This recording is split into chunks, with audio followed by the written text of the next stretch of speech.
Kita ke informasi lain, temuan beberapa potongan tubuh manusia di anak Sungai Bengawan Solo di kota Solo dan Sukoharjo pada bulan Mei lalu menggemparkan warga. Usut punya usut, potongan tubuh tersebut adalah milik seorang karyawan toko mebel di Sukoharjo. Korban ternyata dimutilasi teman kerjanya sendiri. Lantas apa motif tersangka? Berikut penelusurannya dalam ulas kasus.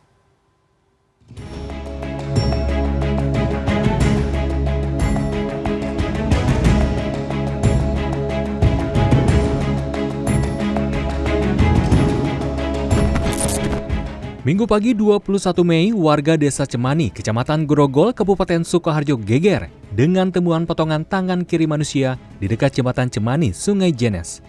Selang beberapa jam, warga di aliran anak Sungai Bengawan Solo, Mojolaban, menemukan potongan kaki sebelah kiri. Minggu siang 21 Mei, potongan tubuh manusia kembali ditemukan. Kali ini di Sungai Jenes, di batas wilayah Kabupaten Sukoharjo dan Kota Solo. Untuk yang kedua itu tubuh. Ya. Tapi kondisinya seperti apa? Kondisinya kena terik matahari gosong, memerah. Malam harinya potongan kepala manusia ditemukan di Sungai Mojo, Pasar Kliwon, Solo. Senin 22 Mei, dari penyisiran polisi, beberapa potongan tubuh kembali ditemukan di Sungai Jenes.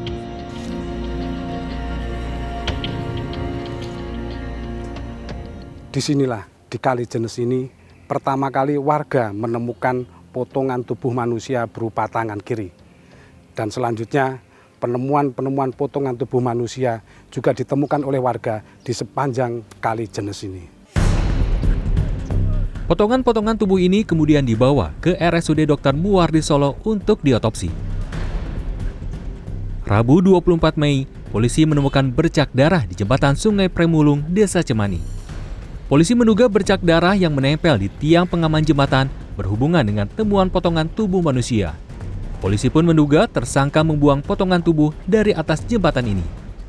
Di atas jembatan inilah pelaku diduga melempar potongan demi potongan tubuh korban yang setelah dibungkus plastik. Polisi menduga karena di sini ada bercak darah yang diduga merupakan bercak darah dari korban. Kapolres Sukoharjo AKBP Sigit menyebut, total ada 6 potongan tubuh manusia yang ditemukan di Solo dan Sukoharjo, yakni bagian tangan kiri, kaki kiri, badan, kepala, lengan kanan, dan terakhir bagian pinggang hingga paha. Dari otopsi, Polres Sukoharjo menyimpulkan, potongan-potongan tubuh ini berasal dari satu korban. Polisi pun menemukan ciri-ciri khusus pada jasad korban, salah satunya terdapat tanda tato. Dari identifikasi tim forensik Polda Jawa Tengah, melalui sidik jari korban, mengerucut pada seorang pria bernama Rohmadi alias Madun, warga Keprabon Solo. Korban diketahui bekerja di sebuah toko mebel di Solo Baru. Meski begitu, keluarga sempat menyaksikan korban mutilasi di Sungai Premulung adalah kerabat mereka. Kakak punya tato naga di punggung sampai ada ini mas. Enggak tahu ya. Tahu ya. Tapi perokok mboten ibu. Nek ngerokok biasa kadang-kadang rokok ya. Sabtu 27 Mei, tabir siapa pelaku pembunuh korban mulai terkuak.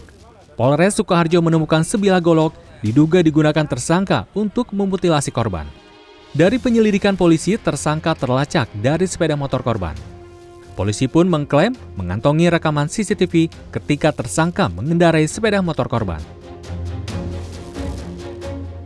Minggu 28 Mei, polisi meringkus SY, tersangka pelaku pembunuh dan pemutilasi korban. Pria 50 tahun ini dibekuk di Desa Makam Haji, Kartasura, Sukoharjo. SY mengaku ia memukul korban ketika korban sedang tidur lelap di toko mebel tempat mereka bekerja dengan pipa besi pada Jumat dini hari 19 Mei. Kepada polisi, tersangka mengaku membunuh korban karena sakit hati. Korban menghina teman wanitanya. Tidak hanya itu, korban juga disebut kerap memarahi tersangka ketika tersangka ingin meminjam sepeda motor.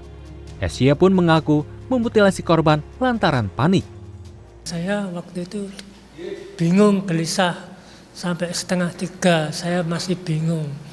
Akhirnya saya keluar lagi mencari plastik itu tak pulang.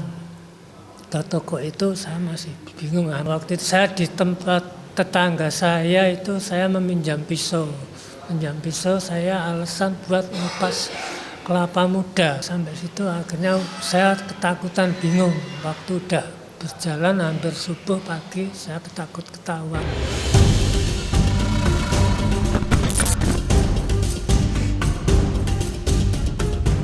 Korban ini kan punya motor.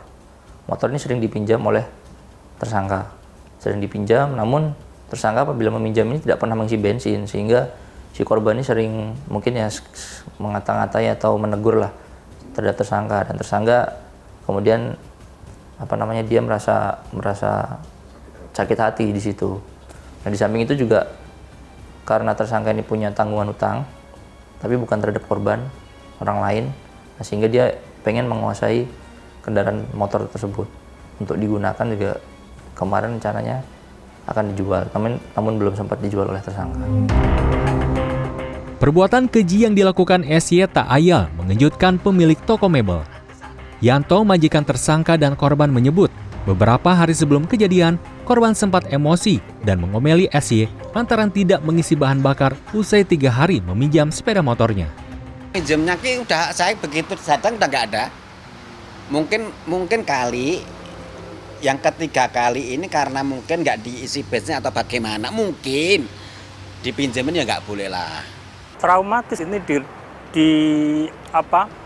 simpan sedemikian lama sehingga ketika ada seseorang yang memunculkan perkataan kalimat yang membuat dia marah, itu akan timbul. Dan korbannya siapapun, di mana dia kerja, tetapi siapapun yang memprovokasi dia bisa emosi.